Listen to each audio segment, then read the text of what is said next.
ఈ 8 వస్తువులు పూజా మందిరంలో ఉంటే వెంటనే తీసేయండి. లేకపోతే ఎన్ని పూజలు చేసినా వ్యర్థమే. జాగ్రత్తగా ఈ వీడియోని చివరి వరకు చూడండి. మన శరీరంలో గుడి ఎంత ప్రాధాన్యతమైనదో మన గృహంలో అంటే మన ఇంట్లో ఉండే పూజా మందిరం కూడా అంతే ప్రాధాన్యతమైనది. అటువంటి పూజా మందిరంలో కొన్ని వస్తువులను పెట్టడం ద్వారా దేవుడి అనుగ్రహం అనేది మనకి కలగకుండా పోతుంది. కొన్నిసార్లు చూడండి, మనము ఎన్ని పూజలు చేసినా, ఎన్ని వ్రతాలు చేసినా, ఎన్ని నోములు చేసినా, ఎంత ఉపవాసం చేసినా, భగవంతుని భక్తితో ఆరాధించినా కూడా ఆ భగవంతుని అనుగ్రహం అనేది మనకి కలగకుండా పోతుంది. అలాగే ఈ వీడియోని చూసే ముందు మన ఛానల్ని సబ్స్క్రైబ్ చేసుకొని లైక్ చేయండి. లైక్ చేయడం అస్సలు మర్చిపోకండి. ఎంత దేవుని ఆరాధించినా మన కోరికలు అనేవి తీరకుండా పోతూ ఉంటాయి. దానికి కారణం ఏమిటి? మనం చేసేటువంటి కొన్ని చిన్న చిన్న తప్పుల ద్వారా ఆ భగవంతుడు మన పూజా మందిరాన్ని విడిచి వెళ్ళిపోతాడు. పూజా మందిరంలో ఆ దేవత శక్తి అనేది ప్రవేశించకుండా వెళ్ళిపోతుంది.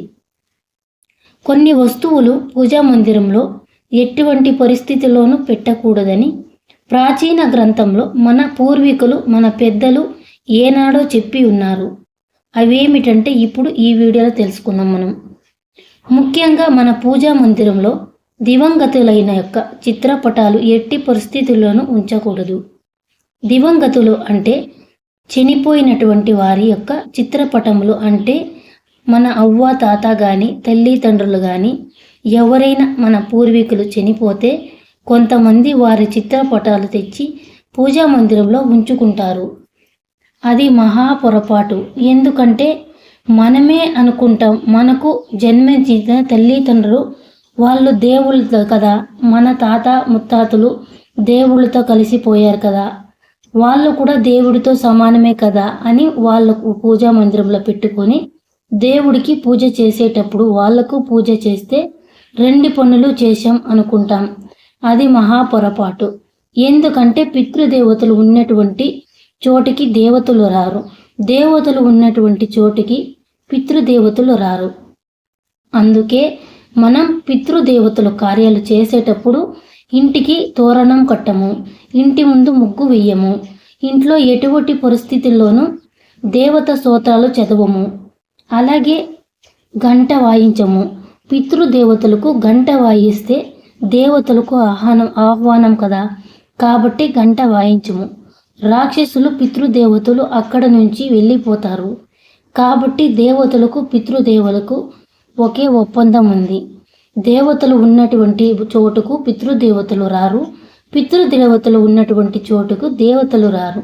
కాబట్టి పితృదేవతల యొక్క చిత్రపటాలు, అంటే చనిపోయినటువంటి చిత్రపటాలు పూజా మందిరంలో పెట్టి పూజ చేయడం ద్వారా దేవతలు వెంటనే అక్కడి నుంచి వెళ్ళిపోతారు. లక్ష్మీదేవి కావచ్చు, నారాయణుడు కావచ్చు, దేవుడు అక్కడి నుంచి వెళ్ళిపోతారు. కాబట్టి ఆ తర్వాత మనం ఎంత పూజలు చేసినా ప్రయోజనం అనేది మనకి ఉండదు. కాబట్టి పితృదేవతల పటాలు పూజా మందిరంలో ఉంటే వెంటనే తీసేయండి. ఇంకొక చోట పెట్టుకోండి. పూజా మందిరంలో మాత్రం పెట్టుకోకూడదు. ఆ దేవుడికి మాత్రం కేటాయించినటువంటి గది అది. ఇంకొక రెండవ వస్తువు ఏమిటంటే ఇనుప సామాన్లు. ఇనుప సామాన్లు అంటే కత్తి, సుత్తి, ఇటువంటి వస్తువులు చాలామంది పూజా గదిలో పెట్టుకుంటారు. ఎందుకంటే కొబ్బరికాయ కొట్టడానికి ఒక సుత్తి కానీ లేదా చిన్న కత్తి కానీ కొబ్బరికాయ మీద ఉన్నటువంటి దాన్ని కొట్టడానికి పూజా మందిరంలో పెట్టుకుంటుంటారు. అలాగే కొన్ని ఇనుప వస్తువులు అంటే ఇనుప బొమ్మలు కానీ ఇనుప ఏనుగులు కానీ అటువంటి ఇనుప వస్తువులని పూజా మందిరంలో పెట్టుకోకూడదు. ఇనుప అనేది దరిద్ర దేవతకు ప్రతినిధిగా నిలుచుంది. అందుకే దరిద్ర దేవతకి ఇంకో పేరు ఏమిటంటే ఇనుప గజ్జల తల్లి. ఇనుప గజ్జల తల్లి అంటే దరిద్ర దేవత. ఎటువంటి పరిస్థితుల్లోనూ పూజా మందిరంలో ఇనుప వస్తువులని ఉంచకూడదు అని పండితులు చెబుతున్నారు. కొంతమందికి అనుమానం వస్తుంది, చిత్రపటాలపైన చిన్న చిన్న మేకులు కొట్టి ఉంటారు కదా, అవి ఇనుపతో చేసిన ఉంటారు కదా, మరి వాటిని ఏం చేయాలి? దానికి ప్రత్యేకంగా ఒక ఉపాయం చెప్పి ఉన్నారు. ఇప్పుడైతే మనకు రాగి మేకలు దొరుకుతాయి, అంటే కాపర్తో చేసినటువంటి మేకలు, ఇత్తడి మేకలు దొరుకుతాయి. మీకు వీలుంటే చిత్రపటాల పైన ఆ మేకులను కొట్టుకోండి. ఒకవేళ అలా కుదరకు, ఇంతకు ముందే పూర్వమే మేము చిత్రపటాల పైన ఇనప మేకులు కొట్టేసి ఉన్నాము, దాన్ని తీయడానికి రాదు అంటే కనుక ఆ మేకులు కాస్త పసుపు నీళ్లు కలిపి రాయండి. ఆ మేకులకు పసుపు పెట్టడం ద్వారా ఆ దోషం అనేది అక్కడితో పరిహారం అయిపోతుంది. ఎందుకంటే పసుపు అనేది లక్ష్మీదేవికి చాలా ఇష్టమైనటువంటి వస్తువు. ఎక్కడ లక్ష్మీదేవి ఉంటుందో అక్కడ దరిద్ర దేవత ఉండదు. అందుకే పూర్వకాలంలో ఇంటి గడపకు పసుపు రాసి బొట్లు పెట్టి, వాళ్ళు ఎందుకు పసుపు రాయడం అంటే సైంటిఫిక్ పరంగా చూసుకుంటే పసుపు గడపకు రాస్తే ఆ ఇంట్లోకి బ్యాక్టీరియా కానీ క్రిములు కానీ రావు.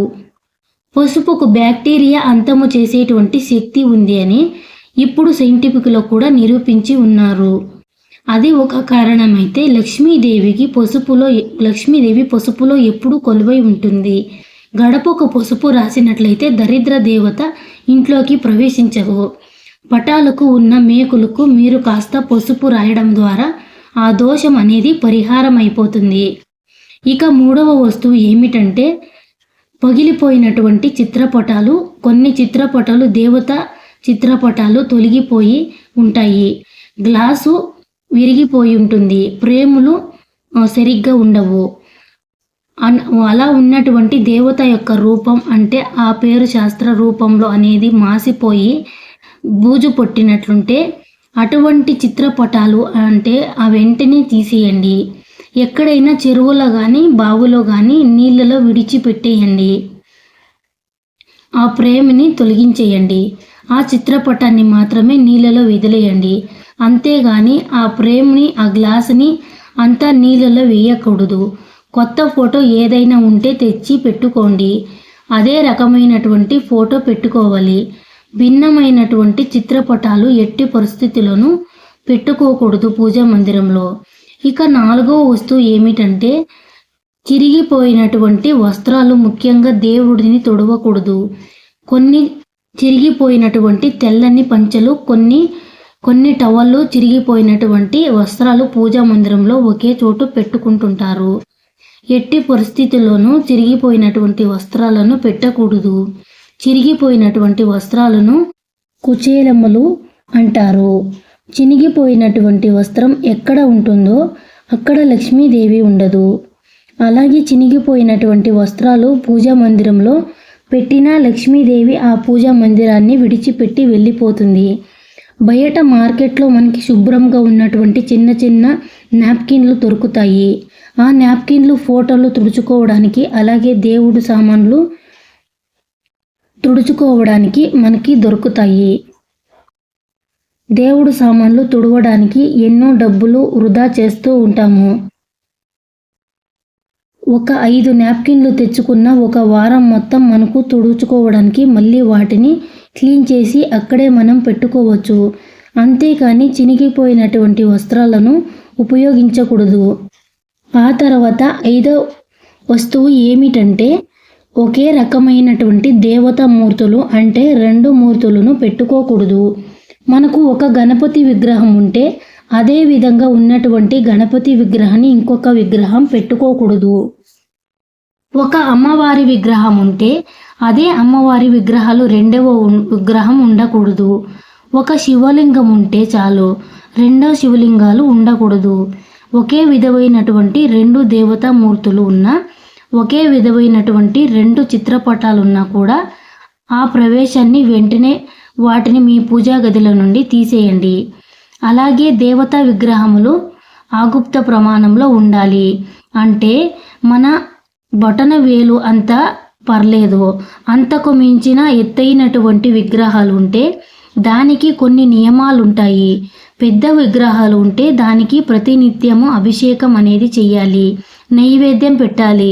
తప్పకుండా నైవేద్యం ఆరగింపు చేయాలి, అభిషేకాలు చేయాలి, స్తోత్ర పారాయణ చేయాలి, కొన్ని నియమాలు ఎక్కువగా చేయాలి. ఇవన్నీ పాటించాల్సినటువంటి ఎత్తైన విగ్రహాలకి పాటించుకోవాలి. అలాగే 6వ వస్తువు ఏమిటంటే చిరిగిపోయినటువంటి పుస్తకాలు పూజా మందిరంలో అస్సలు పెట్టకూడదు. చిరిగిపోయినటువంటి పుస్తకాలు అంటే కొన్ని పేర్లు చిరిగిపోయినటువంటి మాసిపోయినటువంటి ఉంటాయి. అట్టలు చిరిగిపోయినటువంటి మంత్రాల పేర్లు చిరిగిపోయి ఉంటాయి. అటువంటి పుస్తకాలు పూజా మందిరంలో పెట్టుకొని చదువుకుంటూ ఉంటారు. పొరపాటును కూడా చిరిగిపోయినటువంటి పుస్తకాలు పూజా మందిరంలో ఉంచకూడదు అని పండితులు చెబుతున్నారు. ఇక 7వ వస్తువు ఏమిటంటే నల్లని వస్తువులు అంటే నల్ల వస్త్రములు కానీ నల్లని వస్తువులు కానీ వాడిపోయినటువంటి పువ్వులు కానీ ఒకేసారి మనం దేవుడి పూజ చేసిన తర్వాత వెంటనే ఆ పువ్వులు తీసి ఎక్కడైనా దూరంగా ఎవరు తొక్కుని చోట పారే నీటిలో కానీ వేసేయాలి. మీ విలువ చూసుకొని పారే నదిలో వేసేయండి.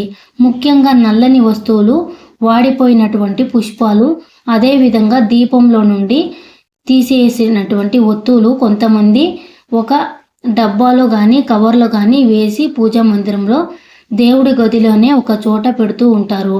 ఎట్టి పరిస్థితులను వాడిపోయినటువంటి పుష్పాలు, అదేవిధంగా కాలిపోయిన ఒత్తులు, నల్లని వస్తువులు అస్సలు పెట్టుకోకూడదు. ఏ రోజు మనం పూలతో పూజ చేస్తే వెంటనే మరుసటి రోజు ఉదయం సూర్యోదయం అయిన తక్షణమే పుష్పాలను, ఒత్తులను వెంటనే తీసేయాలి. ఏ పూజా మందిరం అయితే వాడిపోయినటువంటి పుష్పాలు, అలాగే ఎండిపోయినటువంటి ఒత్తులు, గోళ్ళు అంటే పైన గోళ్ళు కడుతుంది గూళ్ళు కదా, అటువంటి గూళ్ళు ఉన్న పూజా మందిరములో దేవతలు ప్రవేశించరు. దుర్వాసన అలాగే వాడిపోయినటువంటి పుష్పాలు, బూజు ఉన్నటువంటి చోటికి దరిద్ర దేవత వస్తుంది, దేవతలు రారు. ఇక 8వ వస్తువు ఏమిటంటే ఉగ్ర రూపంలో ఉన్న దేవుల ప్రతిమలు, ఫోటోలు పూజా గదిలో ఉంచకూడదు. దీన్ని అశుభ్రంగా పరిగణిస్తారు. హనుమాన్ ఉగ్ర రూపంలో ఉన్న ఫోటోలు, నటరాజమూర్తి, శివుడు తాండవం చేస్తున్న ఫోటోలు ఉంచకూడదు. అలాగే 1 కంటే ఎక్కువ శంఖాలు కూడా ఉండకూడదు. అలాగే విరిగిపోయిన శంఖాలు కూడా పూజా గదిలో ఉంచకూడదు. ఇలాంటివి వెంటనే పవిత్ర నదిలో ప్రవాహం కల్పించేయాలి. మేము చెప్పిన విధంగా శుభ్రంగా ఇలా పూజా మందిరాన్ని మీరు శుద్ధి చేసుకోవడం ద్వారా, అంటే ఈ వస్తువులు లేకుండా చూసుకుంటే తప్పకుండా పూజా మందిరంలో దేవతలు వచ్చి లక్ష్మీదేవి అనుగ్రహం చేత మీ ఇల్లు అష్టైశ్వర్యాలతో, ఆయురారోగ్యాలతో మీ ఇల్లు కలకలలాడుతూ ఉంటుంది. 10 కాలాల పాటు చల్లగా వర్ధిల్లుతుంది. కాబట్టి చూశారు కదా, ఈ వస్తువులు కనుక మీ పూజా మందిరంలో ఉన్నట్లయితే వెంటనే తొలగించేయండి. ఆ లక్ష్మి అనుగ్రహం మీకు తప్పకుండా కలుగుతుంది. ఈ వీడియో కనుక మీకు నచ్చినట్లయితే ప్లీజ్ లైక్ చేసి మీ ఫ్రెండ్స్కి షేర్ చేయండి. అలాగే మా కొత్త వీడియోస్ మీకు వెంటనే రావాలంటే మా ఛానల్ని సబ్స్క్రైబ్ చేసుకొని పక్కనే ఉన్నటువంటి బెల్ ఐకాన్ని ప్రెస్ చేయండి. ధన్యవాదములు.